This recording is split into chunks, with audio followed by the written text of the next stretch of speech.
Alors bonjour à tous, ce soir nous avons vécu le dernier match de la saison régulière de la Coupe Chara de la LNI. Eh bien, les Oranges, 2 Architecture qui remportent le match en prolongation tel que presque prévu par la marque de 6-5 et qui, grâce à ça, la victoire d'hier et la victoire de ce soir, passent dans les séries éliminatoires. Et tu disais presque prévu, en fait, au regard de la prolongation, parce que tu le soulignais aussi juste avant, 9 des 15 matchs de cette saison se sont rendus jusqu'en prolongation. 60% des matchs ont dû nécessiter un surtemps. Alors, c'est dire la grande parité qui existe au sein de la Ligue. Il n'y a aucune équipe qui s'avoue vaincue, là.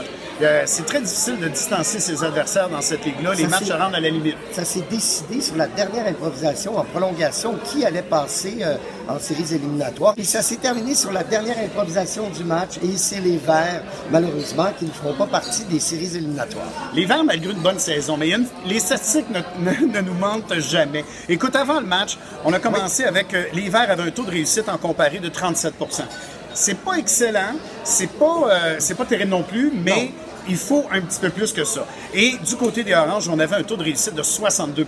Et ça, là, ça se construit tout au long de la saison. L'unité, la force, la cohésion en comparé, c'est une arme terrible. C'est une arme formidable. Et c'est d'ailleurs comme ça que les Oranges ont gagné le match, c'est-à-dire avec des comparés en troisième période.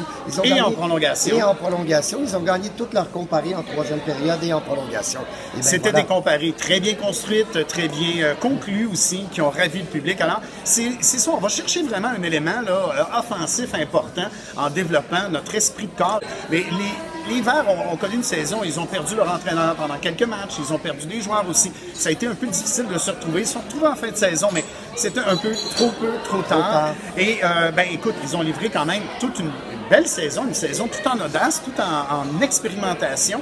Mais à l'ultime moment, il a manqué un petit quelque chose dans le réservoir. Il a manqué de gaz dans le canis, comme on dirait au lac. Mais on a eu tout un match, vraiment. C'était un superbe match. Bon, en mix, il y avait c'était parfois un peu rugueux, vu l'enjeu, vu la nervosité des joueurs par rapport à l'enjeu des séries, mais on s'est bien retrouvé en comparaison. Oui, mais on a surtout travaillé en séquence. Les Oranges ont commencé le match un peu portés par l'élan de leur dernière victoire. Ils ont engrangé 2 points.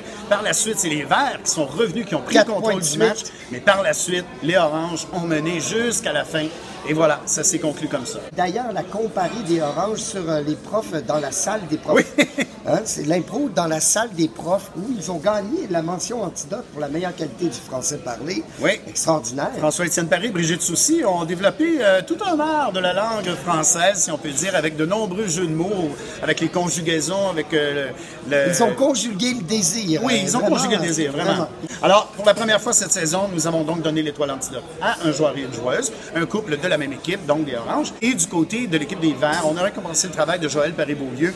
Non pas que les joueurs, ses coéquipières ont démérité, mais Joël a su élever d'un cran son jeu, notamment par de subtiles petites constructions qui amenaient beaucoup d'éléments constructifs à l'improvisation. On se rappelle sa narration avec ses autres compagnons de jeu, sa narration de vieille dame qui parlait toute seule sur un banc de parc qui est extrêmement bien construite, sans arrêt, un beau flow, c'était vraiment très bon monologue. Et l'étoile du côté des Oranges de l'Architecture a été remise à Salomé Corbeau qui a joué un match tout en physique. Un match physique. Comme on pourrait dire, un power forward hockey, vraiment très... La capitaine a été une inspiration. Elle s'est donnée corporellement, notamment en effectuant plusieurs transformations de personnages, toujours juste, toujours à propos, mais en étant très active, en étant presque brutale avec ses propres joueurs.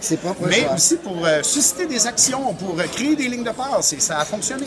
Alors, voilà, nous y sommes rendus. Nous sommes rendus dans les séries éliminatoires. C'est le temps des playoffs, mesdames, mesdemoiselles, mesdames. Alors, je vous rappelle les rendez-vous de dimanche prochain, c'est-à-dire Bleu Québécois contre les Rouges Fonds de solidarité FTQ, ainsi que les Oranges 2 Architecture qui affronteront les Jaunes. Alors, c'est un rendez-vous à ne pas manquer. Absolument. Merci beaucoup pour cette belle saison. Merci, Nicolas.